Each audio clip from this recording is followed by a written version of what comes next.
Nós queremos cumprimentar a toda a juventude presbiteriana dos mais diversos rincões da pátria brasileira.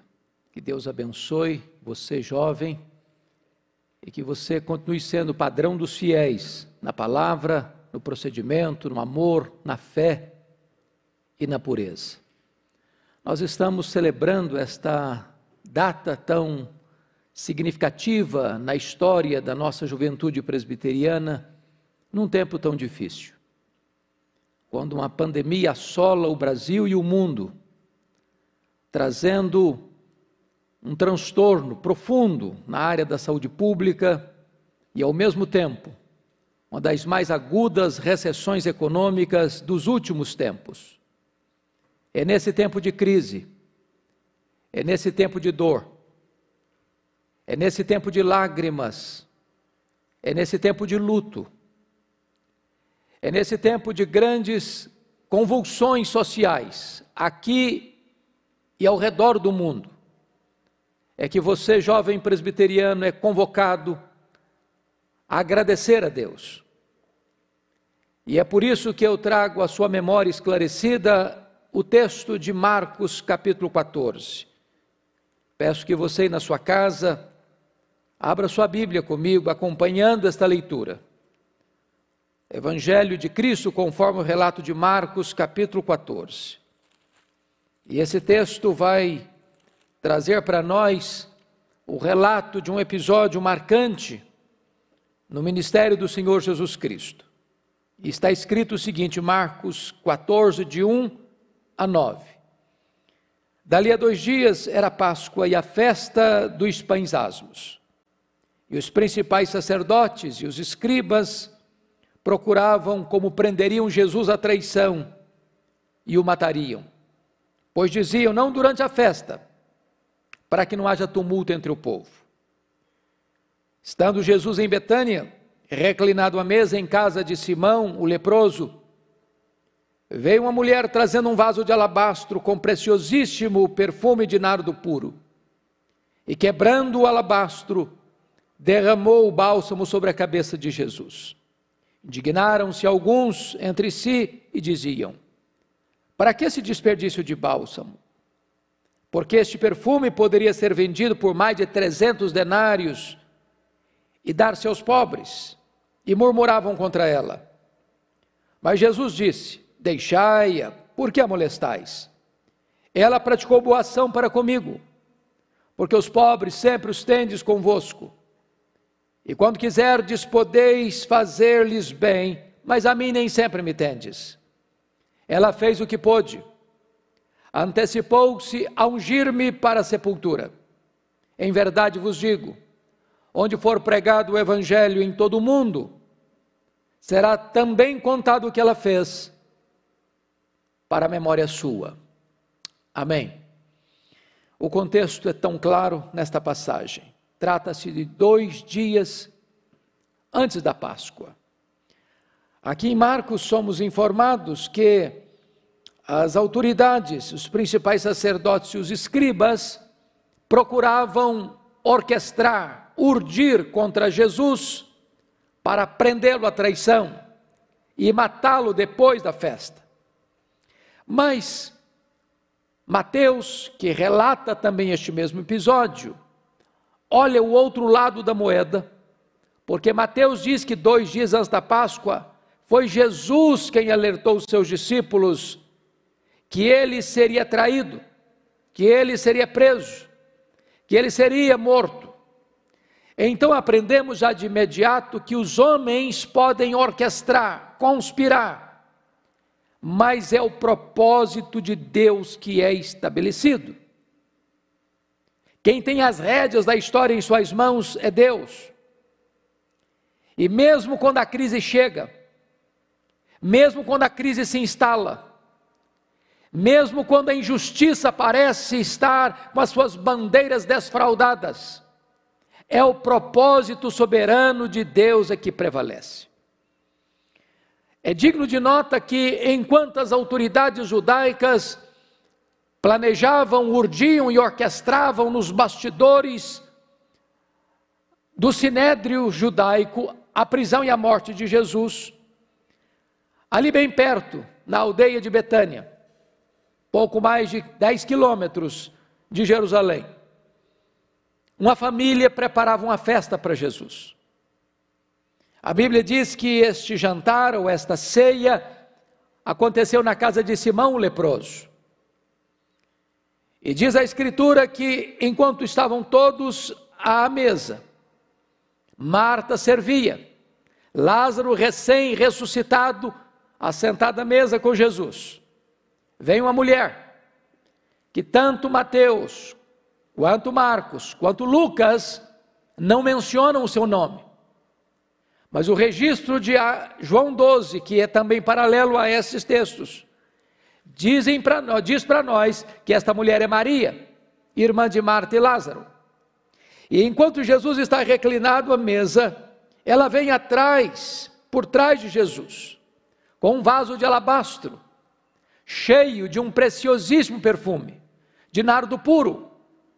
E ela então quebra este vaso e derrama todo este perfume sobre a cabeça de Jesus.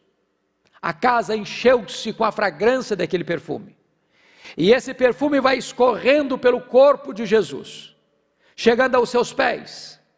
E ela solta os seus cabelos e começa a enxugar os pés do Senhor Jesus com os seus cabelos. Isso provoca uma reação imediata dos discípulos, especialmente Judas Iscariotes, o tesoureiro do grupo, reclamando com ela: isso é um desperdício, porque este perfume poderia ser vendido por mais de 300 denários e dar-se aos pobres. E murmuraram contra ela, mas Jesus sai em sua defesa dizendo: deixai-a, não a molestais, ela praticou uma boa ação para comigo. Os pobres sempre os tendes convosco, a mim nem sempre me tendes. Ela fez o que pôde. Ela ungiu-me antecipadamente para a sepultura, e eu vos digo que em todo mundo onde for pregado o Evangelho, será contado o que ela fez, para a memória sua. Portanto, deste episódio eu quero aqui extrair algumas lições para o nosso ensino, para este preito de gratidão a Deus, neste tempo oportuno das festividades de aniversário da nossa mocidade. A primeira coisa que eu aprendo com esta jovem chamada Maria é que a sua biografia está relacionada com a sua caminhada sempre na presença de Jesus, aos pés de Jesus. Essa mulher só aparece 3 vezes nos evangelhos, e nas 3 vezes que ela aparece, ela está aos pés de Jesus. Em Lucas 10, aos pés de Jesus para aprender. Em João 11, aos pés de Jesus para chorar. Aqui em Marcos 14, aos pés de Jesus para agradecer. Hoje nós temos muito que agradecer.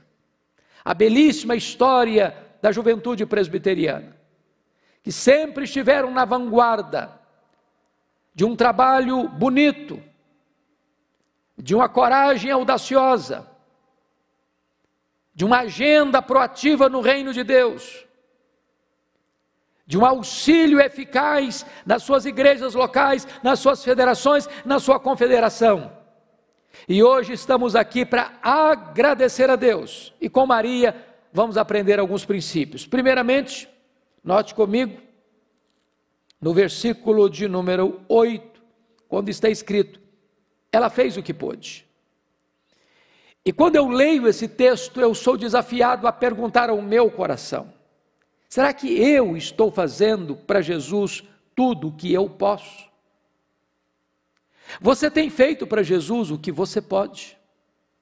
Porque às vezes nós até fazemos, mas fazemos relaxadamente, descuidadamente. Às vezes até fazemos, mas não fazemos tudo o que podemos. Às vezes até fazemos, mas não fazemos de todo o coração. Ela fez o que pôde. Eu gosto muito de estudar a história da igreja, porque penso que a história é nossa pedagoga. E vem à minha memória a história de irmãos queridos do passado, que passando momentos difíceis, momentos de angústia, como os morávios na Alemanha. Eles começaram a reunião de oração no dia 23 de setembro de 1723, às 11 horas da manhã, com Ludwig van Zinzendorf. E aquela reunião durou 100 anos ininterruptamente. E eles foram uma geração tão comprometida com a obra de Deus, que muitos, sendo pobres e não podendo contribuir para a obra missionária, vendiam-se como escravos, para comprar a passagem de ida para os povos mais longínquos, para passar o resto de seus dias ali, levando a eles a esperança do Evangelho. Quando eu leio algo assim, eu pergunto ao meu coração: meu Deus, eu estou fazendo para Jesus tudo o que eu posso? Pois Maria fez o que pôde. A segunda lição que você pode aprender desse texto é que Maria, além de fazer o que pôde, ela fez o seu melhor. Note comigo, por favor, o versículo 3. Ela vem com um vaso de alabastro. Alabastro é uma pedra ornamental. E dentro desse vaso tem um perfume que é chamado em grau superlativo de preciosíssimo. Mateus nos informa que esse vaso está cheio. E João nos informa que dentro desse vaso que está cheio tem uma libra de perfume. O que é uma libra? 1 litro tem 2,2 libras. Portanto, nesse vaso ornamental tem um perfume preciosíssimo de aproximadamente meio litro, meio quilo de perfume. Mas esse perfume, ele é feito, diz o texto, de nardo puro. Essa era a essência. E essa essência não tinha em Israel. Na época, essa essência só tinha na cordilheira do Himalaia, extraída de um arbusto seco e moído, transportado em lombos de camelos. Era não só um perfume caríssimo, mas raríssimo, que não se comprava numa loja de perfumaria. Este perfume era comprado gota a gota, grama a grama e acondicionado nesse vaso ornamental de alabastro. E então, esse perfume era tão precioso que ele foi avaliado em mais de 300 denários. Agora pense comigo que um denário era o trabalho de uma pessoa durante o dia todo, era o salário de um trabalhador. Se naquele vaso tinha pouco mais de 300 gramas de perfume e foi avaliado em mais de 300 denários, significa que cada grama valia um denário. Era como se Maria trabalhasse um dia inteiro para comprar 1 grama desse perfume, uma gota desse perfume. Portanto, era algo caríssimo, raríssimo, preciosíssimo. E ela, quando chega, ela não abre o vaso, ela quebra o vaso. E por que ela quebra o vaso? Porque ela não quer reter para si nenhuma gota. Ela quer colocar tudo que tem e o melhor que tem a serviço de Jesus. Maria me ensina que eu não posso dar para Jesus o resto, a sobra, aquilo que não me custa nada e aquilo que não tem nenhum valor para mim. Eu preciso dar para Jesus o meu melhor. Mas há uma terceira lição aqui. Maria não apenas fez o que pôde e deu o seu melhor, mas ela fez isso de forma sacrificial. Talvez você pergunte como uma moça de uma família pobre, de uma aldeia pobre, de uma nação pobre, investe tanto dinheiro num frasco de perfume. Na verdade, você só consegue entender esse texto se você consegue entender a cultura judaica.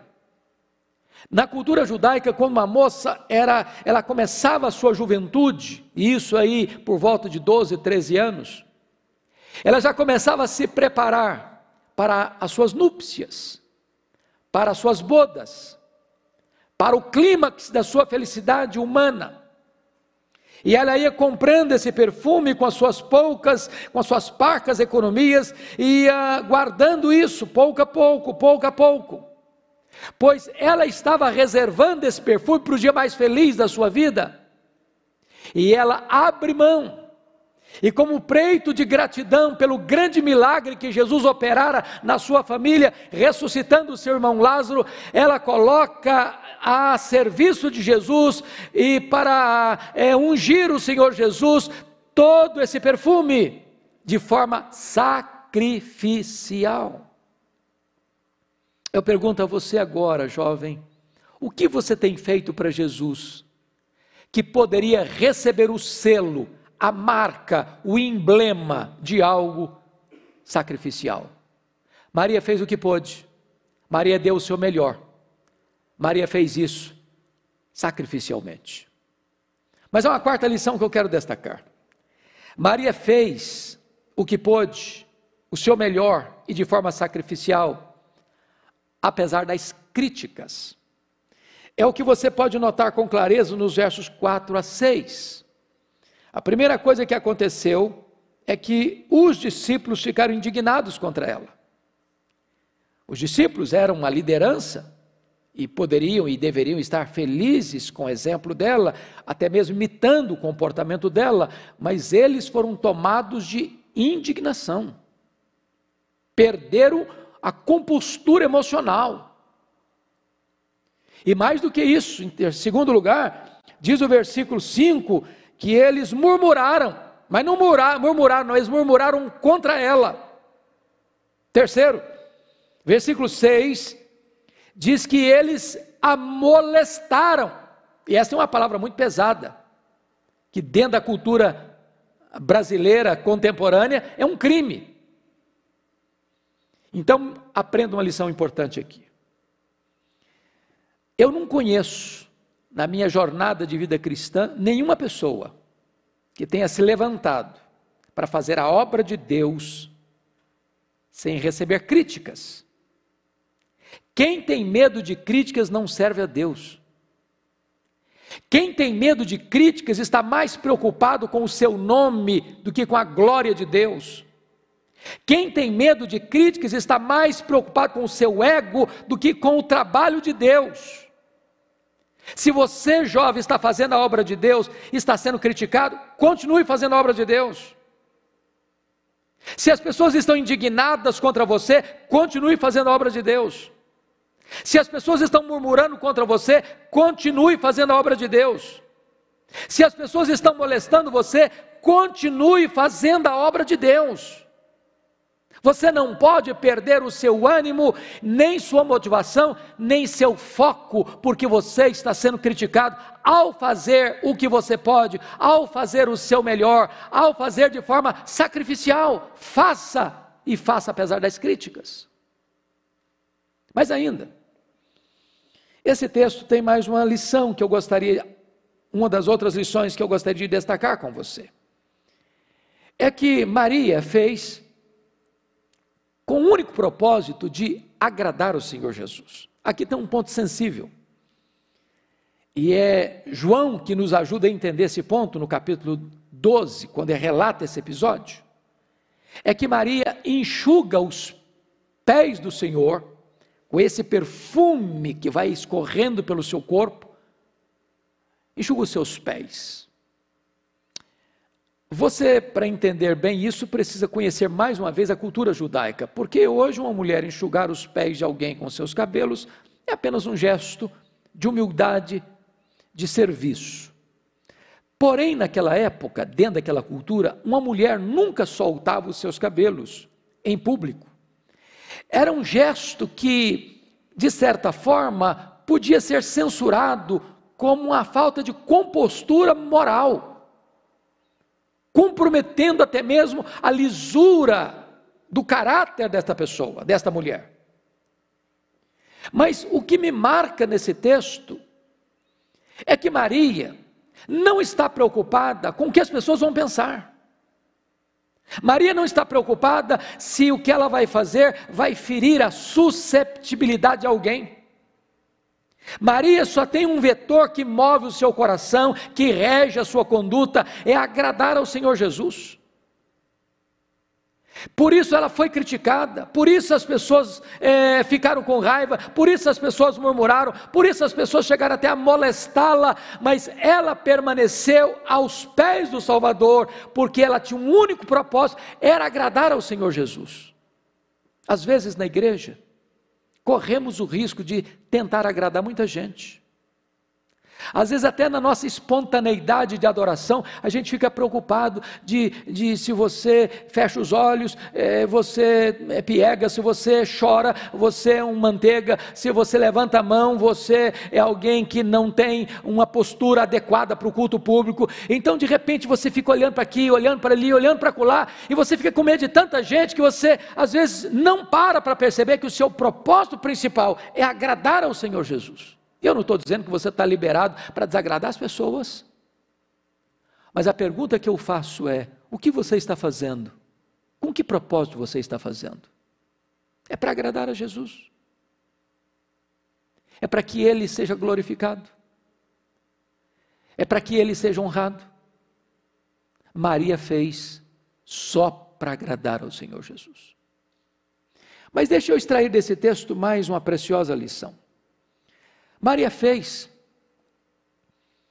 não só a pessoa certa, porque fez a Jesus, mas fez no tempo certo. Confira comigo, por gentileza, versículo 8, a parte B. Ela antecipou-se a ungir-me para a sepultura. Eu acho isso magnífico e eu gostaria de pedir sua vênia para trazer aqui um cenário, outro cenário, de outras mulheres. O Evangelho de Lucas, ele dá uma ênfase muito grande ao trabalho das mulheres, à importância das mulheres no reino de Deus. E no capítulo 8, Lucas relata o fato de 3 mulheres, mas muitas outras mulheres, eu não sei quais são as outras, mas Maria Madalena, Joana e Susana, com os seus bens materiais, juntamente com essas outras mulheres da Galileia, andaram com Jesus e os seus discípulos na sua itinerância pelas cidades e aldeias da Galileia. Haviam muitas cidades e aldeias na Galileia. Alguns chegam a dizer que tinham mais de 200 cidades e aldeias, pequenas aldeias. E Jesus de cidade em cidade ia pregando no seu trabalho itinerante. E essas mulheres iam prestando assistência a Jesus. Alimentação, hospedagem, logística, no seu trabalho itinerante. Quando Jesus subiu para Jerusalém, essas mulheres subiram com ele, conscientes de que ele estava subindo para ser entregue nas mãos das autoridades, para ser preso, para ser crucificado, para ressuscitar ao terceiro dia. Diz a Escritura que quando Jesus foi crucificado, só tinha João lá presente, os outros discípulos todos fugiram acovardados, mas essas mulheres estavam lá. Quando Jesus foi sepultado, não consta nem que João estivesse presente, mas essas mulheres estavam lá vendo onde e como Jesus foi sepultado. Quando termina o sábado, essas mulheres correm no mercado para comprar perfumes e retornar no primeiro dia da semana para ainda mais terminar o trabalho que possivelmente foi corrido demais, mal feito demais, e elas não queriam que esse trabalho fosse mal feito, então elas retornam no primeiro dia da semana com perfumes para ungir o corpo morto do Senhor Jesus Cristo. Quando elas chegam, o túmulo está aberto. Elas entram, o túmulo está vazio. Elas saem e o anjo pergunta para elas: mas o que vocês estão fazendo aqui, procurando entre os mortos aquele que está vivo? Ele não está mais aqui não, ele ressuscitou. Ide dizei aos seus discípulos e a Pedro que ele irá adiante de vós para Galileia, lá o vereis como ele vos disse. Mas o que significa isso? Estas mulheres receberam a seguinte mensagem do anjo: vocês vieram trazer perfumes para ele, mas ele não precisa mais. Ele está vivo. Ele ressuscitou. A única mulher que tem uma percepção espiritual da necessidade de ungir o corpo de Jesus para a sepultura foi Maria. Ela fez no tempo certo. E está aqui uma grande lição. Há coisas na vida que ou você faz hoje, ou você nunca mais vai ter a oportunidade de fazer novamente. Se você tem que dar um telefonema para alguém, ligue hoje. Se você precisa demonstrar amor para alguém, demonstre hoje. Se você precisa dar uma oferta aí, que está aí disponível aí, no código aí, você faça hoje, porque tem muitos missionários precisando, é hoje, não é depois. Amanhã pode ser tarde demais. Se você tem que declarar a alguém, eu te amo, declare hoje. Não faça como Davi, que esperou o seu filho Absalão morrer, para dizer eu te amo, depois de tantos anos que o filho tentava conversar com o pai, e o pai fechava as portas. Hoje é o dia, agora é a oportunidade. Maria fez no tempo certo. No tempo certo. Mas eu quero concluir essa breve palavra com vocês. Em sétimo e último lugar, Maria fez primeiramente o que pôde. Segundo, ela fez o seu melhor.